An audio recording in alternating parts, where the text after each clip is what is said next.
chart patterns. It's very important to understand chart patterns. And the reason is because they repeat. The goal of this is to get everybody into a position where they can identify what something is and then get themselves into a position where they can benefit from them. So for me, what I'm trying to do with this community, so you guys understand it, is I hope everybody stays here forever.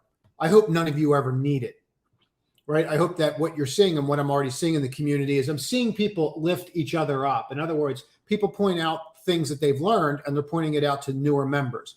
That's what I want to create, right? That's my goal, is to make people better. And there's no way that I'm going to be able to do it myself. So the way that I'm going to be able to do that is by educating people and then getting those people who are going to stay to educate other people. That's my goal with all this. The only way to do that is to elevate from like the lowest rung up, right? Just like anything else. So we're going to start at the beginning with chart patterns. But the goal is for you to be able to look at these yourself and go, hey, that's one of these. So if this happens, I already have my whole process thought out, right? The people that make real money in the market, their process is already thought out. It's basically intuition. Like you're firing, like you're just firing right away. It's just a rep. If you listen to me in the morning calls, you'll hear it, right? You'll hear a little bit of it. Where I'll be like, oh, I'm long, I'm short. I'll do this, I'll do that. There's no thought. I don't need to think about where my stop is, where my target is. I already have it in my head because I've been doing it, right? It's that being repetitive. That's patterns. There's patterns to trading. There's patterns to process. There's patterns to charts. We're going to discuss patterns to charts today. So chart patterns. To begin with, this is my goal with these 4 patterns. We're only going to do 4 today, and then we're going to talk about them. Good morning, Arsat. And we're only going to do 4 of them. So, but I want to hammer them home. I have examples, and then hopefully you'll have examples, and you'll be asking me for entries, exits, and targets on where you want to put them. We're going to talk about how to identify certain patterns today. If this class, everyone likes the class, I'll do 4 more, 5 more, and I'll keep this in a series. I know a significant amount of patterns. I want to talk about the reversal of those patterns that we're going to go over, the continuation of the patterns, and the neutral of the pattern. Now, when a pattern is neutral, what do? Nothing. Just let's get that out of the way. There are times when you do nothing with your position. Okay. Great example of this, to go off on a tangent, was the buys that we put out there on the alerts. Okay. All those alerts that I put out on Friday, if you take a look at them, what was the move to do when we put them out at 12 o'clock on the SOX, NVIDIA, AMD, right? And GFS? What was the move? To do nothing. What was the move on TQQ? Do nothing. So if you look at it from that perspective, on those positions, unless they triggered their stop, you do nothing. You don't second guess it. You don't go, oh, it's not moving. The reason for that is because you're in a neutral pattern. Nothing has changed. Just keep that in mind. There's an example of it. We're going to discuss if this pattern is bullish or bearish. We're going to discuss ways to trade using these patterns. We're going to discuss the advantages and disadvantages of each chart pattern. So let's get right into it. I want to be clear about these. You can use them for any asset class. I don't care if you want to trade Forex. I don't care if you want to bet on the ponies. I don't care if you want to do crypto. Okay. If you can chart it and you can plot it, you can use these patterns. They exist. It doesn't matter. It doesn't matter for whale oil. It doesn't matter for kerosene. It literally doesn't matter. Gas, anything. You can do any time frame with these patterns. So in other words, I don't care if you're trading a 1 minute or a monthly pattern or a yearly pattern. They exist, period. The only thing that's going to be affected is how you're going to have to position yourself based upon that. You can use these patterns for economic data. Fed comes out, they're going to raise rates. Did they break a high? What's the 10-year doing? Okay. What's jobless claims doing? Did jobless claims form a double top, right? All of that can be done through economic data. You can also do it through an indicator. Did the RSI, is that a double top on the RSI? Is that a head and shoulders on the RSI? Okay, those are some of the patterns we're going to go through today. And you can do it with any indicator. So they're the 4 main areas I want you to focus on, but you can do it with anything that is plottable. Used car prices. You could go and plot the average used car price, the average rent. All of this gives you data, and it makes you deadly if you know how to use it. And they're simple patterns. We're going to go over really simple patterns. But if you can start understanding that when the average rent crosses the average mortgage payment in this country, well, you know how to make money shorting housing, right? You know when to go long REITs, right? So you can see how that could be beneficial. So the first one we're going to do is a simple head and shoulders pattern. This is very standard definition, okay? Very simple. Head and shoulders patterns is a chart formation that appears as a baseline with three peaks, where outside two are close in height and middle is highest. Hence, head and shoulders. Technical analysis, head and shoulder describes a specific chart pattern, bullish to bearish. So when you see a head and shoulders, you are predicting going from bullish to bearish. All right, so let's walk through a couple examples. Let me put this up and let me just click over to Roku. So we're going to start with Roku. Now, you can have patterns within patterns, but before we even go down that road, let's just talk about this. They don't have to be exact, but you do have to have certain definable characteristics. So this is a head and shoulders pattern right in here. And what we'll do with this is, let me drop this here. We're going to open this up and we're going to expand this so that you can see this even clearer. So what we're going to do is we're going to point this out. Okay. We're going to go left shoulder. We'll denote that with an LS. Okay. That will be over here. We're going to denote this with a head. We're just going to make that an H. And we're going to put that here. And then we're going to go right shoulder. And we're going to put that here. Now, you should be able to see this pattern pretty clearly. Here's your left shoulder. You break out, you make a high, then you have a right shoulder. Okay. Now, out of that, you will develop a neckline. Now, out of that neckline, you need to hit there at least twice. So for a neckline, you're going to have, here, let me just show you the neckline. You should be able to see it pretty clear right here, but you can see where the left shoulder develops and then it stops. The right shoulder develops and where it stops, and you can see where the head is. Now, there's your neckline. So you can see your neckline pretty clearly on this. By looking and utilizing your neckline, that tells you where you're going to enter or exit or could reverse. So there's several things to focus on when we look at this pattern. So let's go through them. This left shoulder. So you don't know what's going on here. You don't know that this is going to happen because this is all you have. So you're going along, you gap up, you break out, we do great. We come back, we pull, we test support, we go higher on a breakout. We get this little level right here. That doesn't really go any further. Reversal, gaps down, but we get this hammer. So you're still thinking, hey, things are pretty good. I like the name. And we held support, right? Not understanding that you now have a lower high, right? You're not getting that because you don't know that yet, right? This is all you have. So you don't know that. Right now you're thinking you have the mother of all morning stars, right? But you don't. But you don't know that. And I want to just keep hammering that point home. You can only trade what's in front of you. You have no idea that after what happens here, that this is going to happen. You don't know. You hope, but you don't know. Now, when can you enter this or exit this if you were long? You would exit it when you break the neckline. So your first entry into these can be the neckline. That could be if you were long it and you were long it long term and you break a head and shoulders, this would be your exit. If you wanted to short it, this is where you would short it. Okay. Some people would argue that you could even short it here. I like to see 3 to 5 bars develop before I make a decision that it's actually a shoulder. Frankly, I don't want to just look at like 2 bars and say that's a shoulder. I like 3 to 5 bars minimum for it to be a shoulder. The more data we have, the better we are.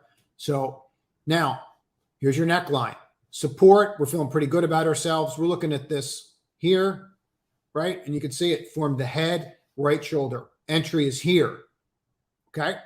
Now, that's one spot to enter. But what these stocks will usually do is they will give you another chance to enter your short position. They will do something like this. Come down and then bounce back up and test the neckline. and then they'll give you some kind of pattern and reject that neckline. Okay, that's exactly what this one did. You know what, let me just do something here and change the properties of this. I think yellow might be better. You're going to have to tell me if you like the yellow or not. I think that's brighter. You can see that clearer. So by looking at that, you can see that this was an entry and this was an entry for that Ruku. So we have our points. What are our points? Well, you basically have 5 of them, right? You have where the left shoulder touches the neckline, the head, right? So you have the left shoulder where the left shoulder touches the headline, 2. The head, 3. The right shoulder where the right shoulder touches the headline, right? So you can see that 5 points. 1, 2, 3, 4, 5. Okay. So a true Head and Shoulders has 5 points of contact. So, hey, Storm, good afternoon. So again, Head and Shoulders has 5 points of contact. Once you break that, that's it. It's game on, right? Now, you could use the close. You could not use the close. There's ways to utilize these patterns to make them stronger. Do you get false breakouts? Absolutely, you get false breakouts. So you have to keep that in mind and you have to set your process up. For me, if I shorted this, right? Let's say I short this break, or let's say I jump the gun and short it here. The moment that I close over this, right? I'm out. I'm exiting the trade. Now, see this bearish engulfing? Well, this bearish engulfing told you everything you need to know. And we can go over candlesticks in an educational video if people think it's helpful. But this is telling you everything you need to know. So this actually gave you another trigger on top of this trigger, right? So you could see how you could utilize these chart patterns with your knowledge of candlesticks and actually get an even better entry than you could have here. Right now, you don't know this is coming, but you might understand that the probability of this break working is better. Why is it better? Because I have a Head and Shoulders pattern coupled with a bullish or a bearish engulfing pattern. I break, I come down. Where's my stop? Once I break that, it's risk on, right? Trade's on. Okay, there's your stop. Where it goes, you just let it figure itself out. Bounces down, you know you're going to regress. Bounces down, right? Maybe this is your stop. Maybe you're scaling on the way down. For shorts, you always move your stop down, right? You can, if you really think it's going to be like a 0 or keep going down, you move your stop down on probably a large portion of it, and then you just leave some at break even, and then you get stopped out, you get annoyed, but you can always put the trade back on, right? Clean out of some, leave the trade on, and then, you know, your partials working, your runners are working. So that's a typical Head and Shoulders. Now, on that Head and Shoulders, just remember this. If you have questions, I'm going to leave that up to the end. Let's go to Micron. And let's look at this Head and Shoulders. So, no, they are not going to ever be exact. And I want to really hammer that home. They're not going to be pretty. They're not going to be like the pictures that you see. Zane, I'll get to that in a moment. So I will get to your questions. I just want to stay focused. But so what you're seeing here on a Head and Shoulders, they're not perfect. They're not like your textbooks. They're not going to look exactly like your textbooks. You can't expect them to look like your textbooks. Okay. So don't go on the premise that it can't possibly be one because the shoulders are not equal distant. In other words, they're not the same height, right? So I don't think that's the right word. I don't think equal distance is the right word. I think one of the educators in the room is going to tell me I used that wrong. So here's the left shoulder. Here's your right shoulder. RS is denoted by right. Right? You with me? Okay. And this is denoted by head, H, right here. We should be able to see that. Left shoulder, right shoulder, head. Well, where's my neckline? Well, seems pretty clean, right? Some people might even say it's here. That's something we can talk about. Why is it not here versus why is it here, right? So for me, I think it's pretty clear what place, if you want to figure out where your neckline should be, I might as well touch base on it now. If you want to figure out where your neckline should be, look for the most points of contact, not the furthest drop. Okay, this is your furthest drop. Okay, that's your furthest drop. That's not your neckline, right? Think about your neckline. Your neckline is where you touch. You're constantly, I mean, just think about it from that perspective. Your shoulders, where do your shoulders touch? Right? So wherever they touch the most, That's your neckline. So your neckline is bonk, bonk, bonk, right? I mean, you can say it. It's not here. Some people would mistake it for here, but it's where you have the most points of contact. That's how you draw a neckline. And you're going to see how that neckline is a little more accurate than, let's say, somebody put their neckline down here, right? So now what we're seeing, and we should probably address that. Left shoulder, head, right shoulder. Point of contact, right? You see this? Point of contact. Boom, breaks. It's very clean, very simple. Different than the other one that we saw, right? Hopefully you see the difference between them, but very different than the other one, right? Because this one touched here once, never bounced as high as this. So this left shoulder was bigger than this right shoulder, and we never bounced as high. So this touch here was not as emphatic as this one, right? This is pretty glaring, right? Right?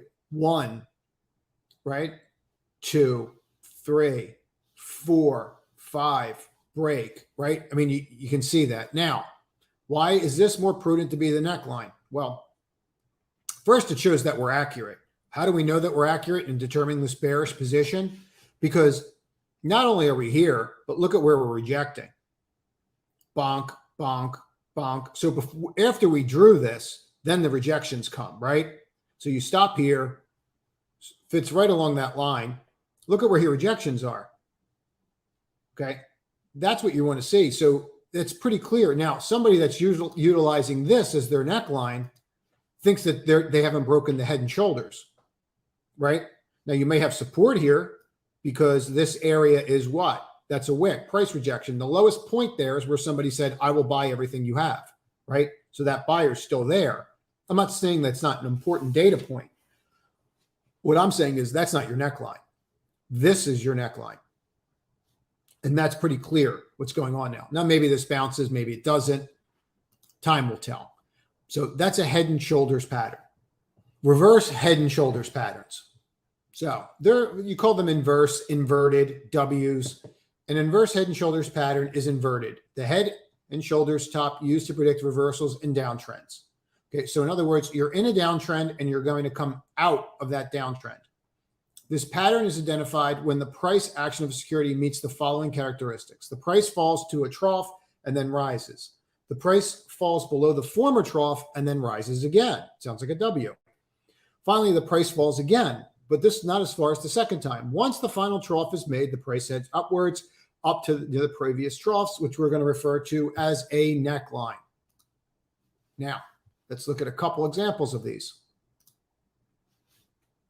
So let's see if we could find an inverse head and shoulders here. Pull this up here, and we will open this up, and we will pull this down right there. Okay. Perfect. And we go from here. So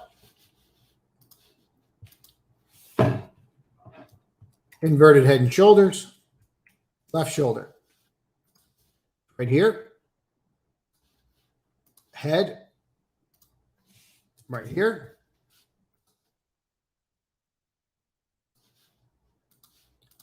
Right shoulder. Right here, so you can see it.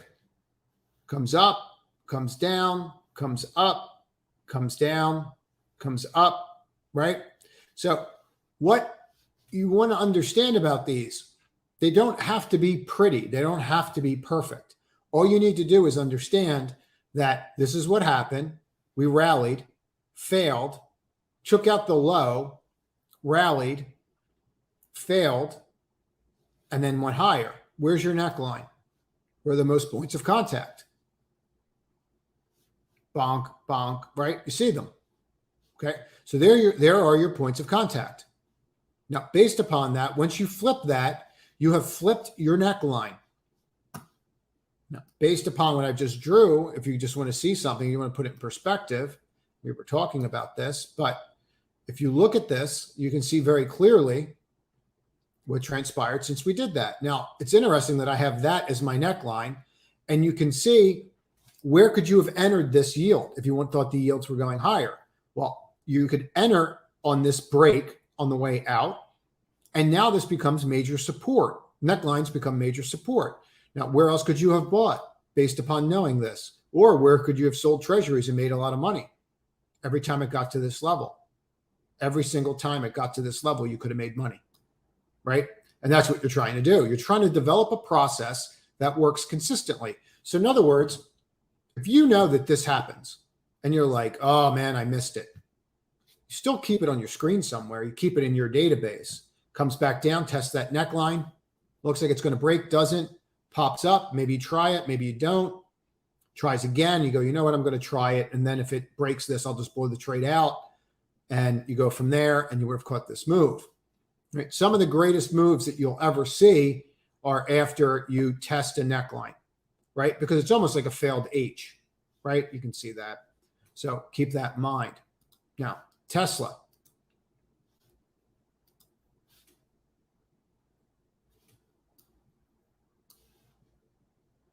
Get rid of this for a moment. Do I have an inverted head and shoulders? Yes, I have an inverse head and shoulders. Is it pretty? No, it is not pretty. Left shoulder. Right there. Head.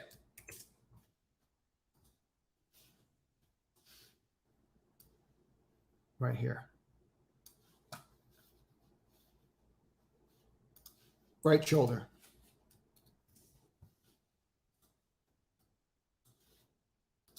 Now, this is your neckline. Well, how is this my neckline? Well, this is my neckline because that's where I consistently am hitting, right? So we want to look for the spot that has what? The most data points. Now, when you have those data points, you can see pretty clear where your neckline is. Just because this didn't get to the neckline does not mean that this is not a head and shoulders, right? It's really important to understand that. Okay, a lot of people are going to look at these and they're going to want to see something that looks like perfect. All right. Perfect just doesn't exist. And I think it's important to grasp that. I really want to hammer that point home. Perfect doesn't exist. Like you're going to be looking constantly and go, oh, it doesn't look like that magazine. It doesn't look like that book. It doesn't matter what it looks like. Can you make money from it, right? Can I implement what I'm learning into my process? The answer is yes. You flip this level right here. There's your entry. Now, where would your other entries be based upon what we've discussed? So we know that if you break out here, right, there is a chance that we come back down and retest that neckline and then possibly either go higher, right? That is one possibility. The other possibility is that you test this neckline, right? Go up higher, come back down and break this neckline, right? You don't know what's going to happen. But what you do know is that this neckline is important and you know where the neckline is now. So you can monitor that and use that to make decisions on your entries. Right? So if you're long here and you're looking long term, as long as it doesn't break the neckline, you probably don't care. Something to think about. So there's two examples of head and shoulders. Double bottom. A double bottom is a pattern, is a technical analysis charting pattern that describes a change in trend, a momentum reversal from prior leading price action. It describes the drop or stock or index, or a rebound, another drop, the same level as the original drop. And finally, a rebound. The double bottom looks like a W. The twice touch low is considered support. So let's look at double bottoms. Pretty self-explanatory, but let's just look at them so that we get it. And then we can talk about where you would buy JMI. And we'll start there. Thank you. Here's your double bottom.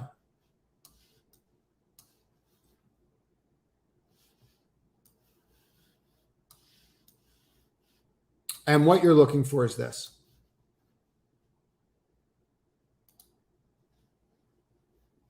So you have a bottom in, then you undercut that bottom, right? So you want to see the undercut. You definitely want to see that undercut. You don't have to technically see it, but I like seeing the undercut. Now, you could argue that this was a double bottom here, but we never rallied over that neckline. So here's another attempt at a double bottom, but we have to get over this peak. Unless you get over this peak, you don't have anything. And there you are. So you can see clearly how this double bottom that we're trying to form right now has already tried to form a double bottom before here and failed, right? So you can see that this is trying, but it's not. Some people could actually look at this and go, it's a triple bottom, and you could make that argument and probably be right, right? 1, 2, 3. We're going to refer to it as a double bottom because we're just focused on this part of the chart right now and just want to get through to this and get you to understand this very simple pattern. Breaking that neckline. Now, just like anything else, where do you enter?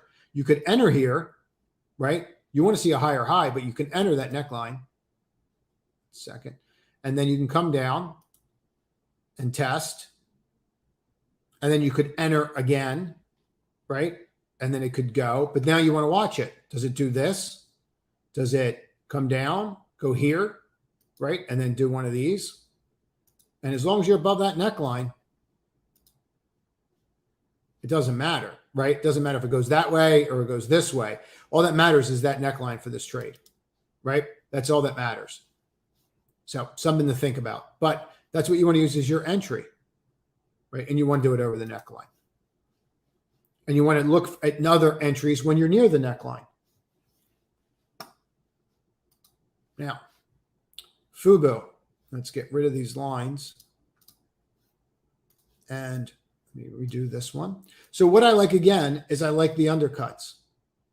Now, again, you can use these on 5-minute charts, 15-minute charts, 1-minute charts. It doesn't matter, right? You can use these on yearlies. Undercut. Once you undercut, pull this back, pull this over, pull this back, pull this over. I'd rather do this on interactive charts than just do it off of slides. I find it better. So here you are coming up, breaks. This is your level, as I refer to it, neckline. Kind of looks like a W, right? All you're looking to do is get above that. Now, you can buy it on the entry here on that break. You could wait for your follow through bar. That's up to you. But that's your buy. Now, let's talk about this. You ran all the way up, right? And then you broke. Tried again, broke, tried again, broke. So you can see this level up here, right? Kind of looks like a double top, doesn't it? Kind of looks like it could have been an inverse head and shoulders, right? So doesn't matter. The matter is this was your neckline off your double bottom. What did it do? It broke your neckline. So in other words, the whole time you're in this and you're here, right? Boom.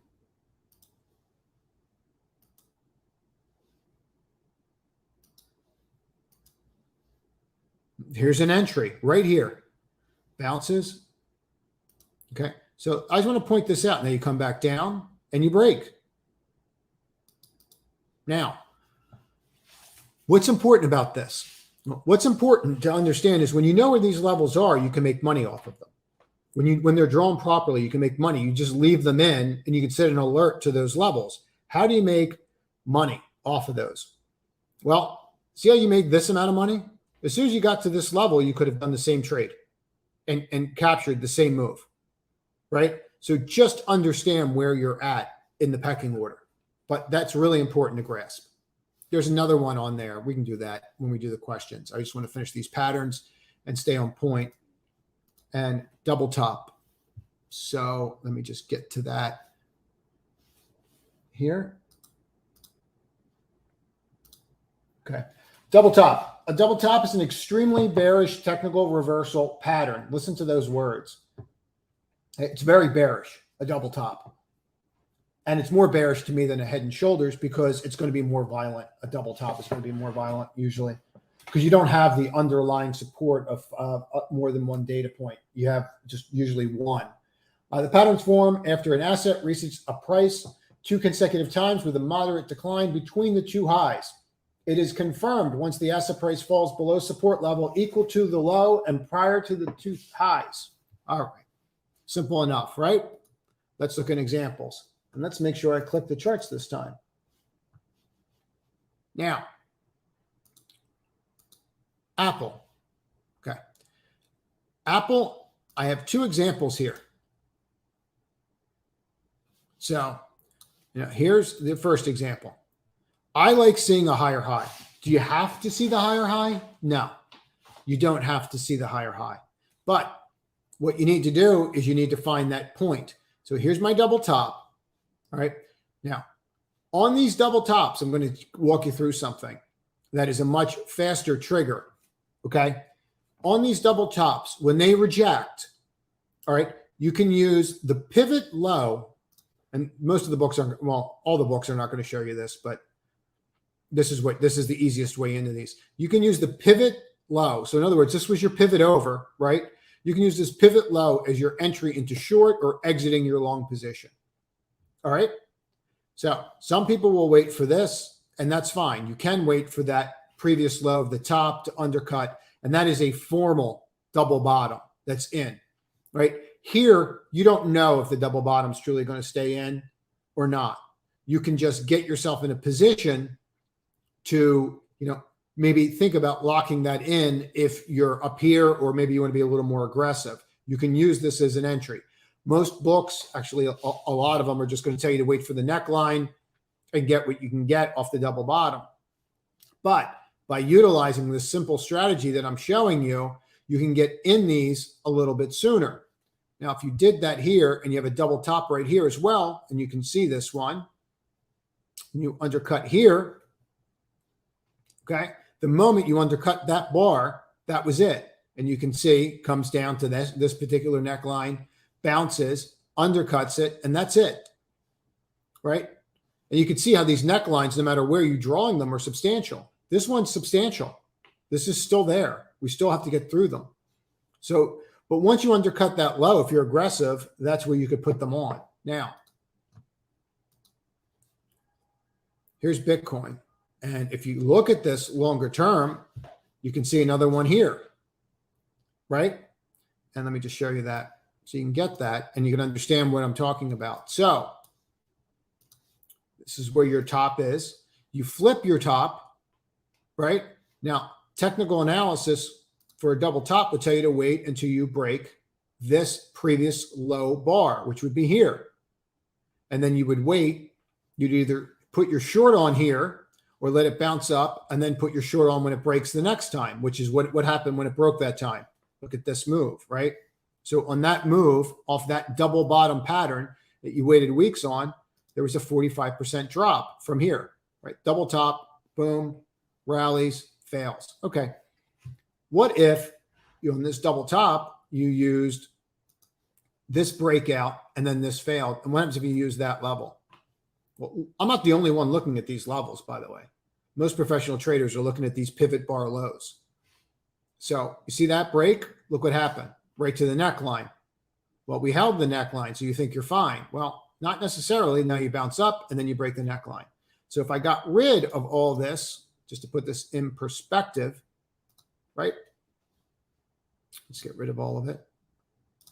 So just to put this in perspective, here you are, you undercut. So if I used this undercut here as an entry, I'm going to come down here to that neckline, bounce, come back to that neckline, right? And now you can see this. Hold on, let me just draw it. Right, so this is the neckline, okay? And now what does that tell me? Well, that tells me that I could have entered here. I could have entered here, which didn't work, right? Failed H break. Come back up, wait for the break again, and then it breaks. And then when it breaks, you're getting this kind of move.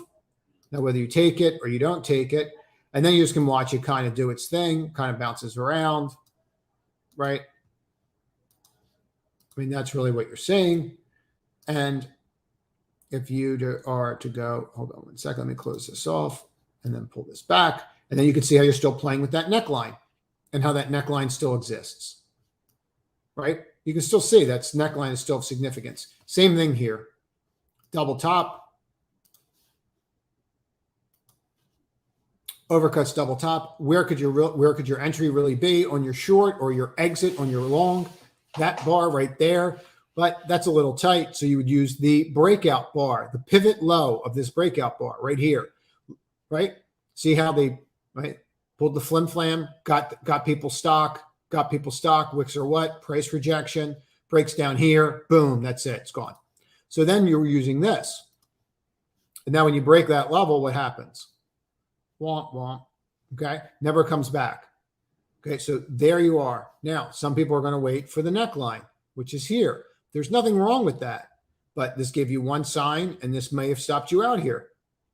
What I'm simply suggesting is another way to possibly enter these and recoup a little more of the loss, or to recoup the majority of the move down, right? Because now you have to look at these necklines. This one as well, right? So click off of that. That's it. They're the 4 patterns I want to go over. I did not want to spend an inordinate amount of time. I actually went over about 15 minutes longer than I wanted to go. I'll take questions for the next 20 minutes. I'd like to stay focused on this in particular. So I'll go through the questions that I see in here. And if you have questions, please put them in. But let's try and keep it to try to stay to 1 o'clock, because I don't want people to miss anything that join the live. And I kept this very simple today on purpose. So I'll just answer this. Do I think semis are going to go up next week? Indy, I don't know. I think they are. I'm long a lot of semiconductors going into the weekend. I think they are. But there's a lot going on under the hood right now that, we're looking at the market that is somewhat concerning. So do we stop? I don't know. We're right at that neckline. I like Friday's action. I like the bounce in Friday's action. I really do. I think you could bounce higher. But, if you were to look at this, even this undercut, right, it's telling you you're at your neckline, and it's telling you flipped your neckline, right? And we're not over with an emphatic push yet. So I just don't know yet. But I am long them. And this is where I would be long. So let me get rid of the Bollinger Bands before I throw everybody off. But I'm above the 200, I'm above the 50, and above the 20. Now, people have to realize that, when you have bounces, let's say let's just let me just walk you through this so you understand where my head is and why I'm so understandable. Like when we had bounces in 2000, and somebody, you can make the argument that there's some similarities with some things that are going through a bear market, right? Like this is going through a bear market, right? I mean, like there's no doubt about it, right? I'm still long this, by the way, but there's no doubt that that's going through a bear market. But if you go out there and take a look at, let me throw these out there so we can just focus if we're asked more questions about names. But if you focus on this, what you're going to see is these bounces in a bear market can be up 20%. So I can go from here and I could go up 20%, right? And still be in a bear. And still, this happened 3 times in 2000, where we just bounced like that. I mean, it was just brutal. Every time you thought you were back, they just washed you out again. It was absolutely brutal. So, could we go through that again? Yeah, but that doesn't mean you don't get to 380 first. So, you have to trade what's in front of you. I have my beliefs on what I think. To me, it's hard to say that the bottom's not in, but could we roll again? If we go into recession, maybe. Do we need to consider volume? You should always consider your underlying process on what's going on with what I just went over, Zane. The difference is, and just focusing on the patterns, like take Tesla, right? And take this Head and Shoulders, okay? And let's get rid of all these polys. And now you're looking at this and going, I have a Head and Shoulders. I'm breaking out. Do I like it more that I have above average volume on the breakout? Absolutely. Absolutely, I like that. If I want to look at MU and I want to look at this Head and Shoulders and here's my break, do I care if I have huge volume or not? Not particularly, no. So if I want to short the neckline again when I'm here, right? Yeah, maybe I want to see above average volume and see a doji, right? Maybe I do, but yeah, I mean, you could definitely use that to help you. Yes. So why do these work? These work because buyers or sellers are exhausted and you're cleaning people up at different spots. So in other words, why do they work? Well, this works because here's your left shoulder. So I have all these people accumulating it here, and then it gets up here, and those people sell, right? And they sell so much that they went out for whatever reason. So then it comes back down and they accumulate again. Pardon me. And then they accumulate again. Now, when they accumulate here on this, they don't accumulate at the same force that they did last time. As you can see, we're not as high. So therefore, the accumulation was not as great. If the accumulation is not as great, what's going to happen? We're going to pull back. What did we do? We pulled back. And then you can see how much faster the drop is, right? So that's the kind of stuff that you want to look at. But yeah, I mean, definitely, you definitely want to understand why they work. It's a really good question. Same things with like this. I mean, is this going to work? You know, it worked here. Why does this work? This works because everybody got flushed out, right? That's why I like the undergaps that rally, because everybody got flushed out. And then everyone's like, oh, I really want to own this, you know, and then you buy it at 14, right? And it goes to 30 and you're a genius and you stay in it. And then it just does this, right? Doesn't really go anywhere, does it? And this is one that we played a lot, but complete utter breakdown. That's why they work. They work because of the positioning. There's no other way to say it. This works as a double top because here's get rid of all these horizontal lines. This worked as a double top because when I broke out here, I didn't have the same kind of buying that I had previously. So when I reject, I'm going to reject hard because people are skittish because I've been here once before. So I'm skittish because I've already been here and I'm expecting a follow through. So if I don't get that follow through, that's a problem, right? And then I undercut this. That's not where you want to be. So you're going to see people get out. That's why it works, supply and demand. They don't. Does a double bottom always have to undercut? They don't always have to undercut. Does a double top have similar rules? Do they have to overcut? No, but they're the best ones. To me, they're the best. Like, I don't know, I don't remember if we went over this in the group or not, but we talked about this head and shoulders already. Let's clean off these indicators. But like this was just glaring. So like on Roku, and then we bought this and then it just reversed. And I was like, oh no. Like once we didn't follow through here, you just knew you had a problem. And then the moment you broke this, I mean, it was done. You never had another chance, right? If you look at your neckline, you never even got near it. So they're the best ones when they break like that. They're the absolute best. So when they break and they can't go back over, just get out of the way because it can get nasty. I mean, as everybody now knows, like I'm not saying every double top's going to do this, but it's pretty clear how it set you up, right? I haven't looked at PayPal in a while. I'm sure there's something similar right here, right?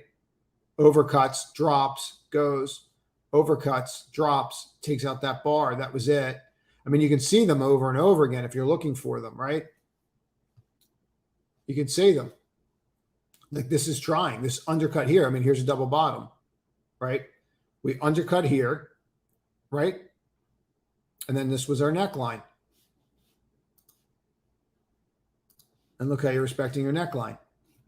So, but you definitely rather them undercut. You can use RSI with it.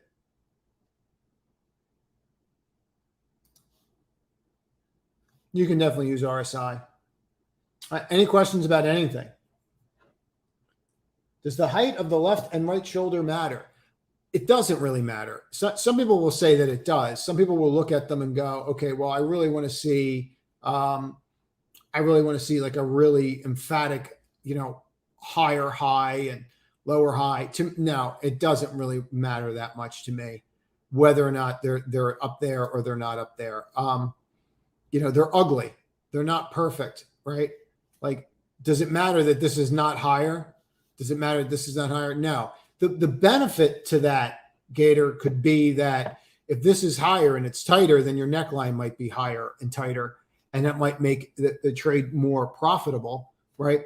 So like when I break here and this breaks down, there's not really a lot of profit so far, right? Just like even here, we don't really have that. Hold on, let me turn that off. But you don't even have that, right? So now you undercut, try to get back over, and that's where you're at. So you can see that pretty clearly, right? But like if this was higher and then this was higher, then you'd have a tighter neckline, and that might mean more profit, right? But you don't have that in this case. So it doesn't matter. Not really. No. All right. That's all. That's all I have, everyone. If you need me, reach out in the room. I'll post the slides and you can watch this video. It's very simple today. Comment if this was too simple, if you want me to be more in depth, or if this was right. At least it tells me, where to go with these. But I thought something as basic as that could be helpful. And again, you can use those for any time frame, any asset class, basically anything. Have a great day, everyone.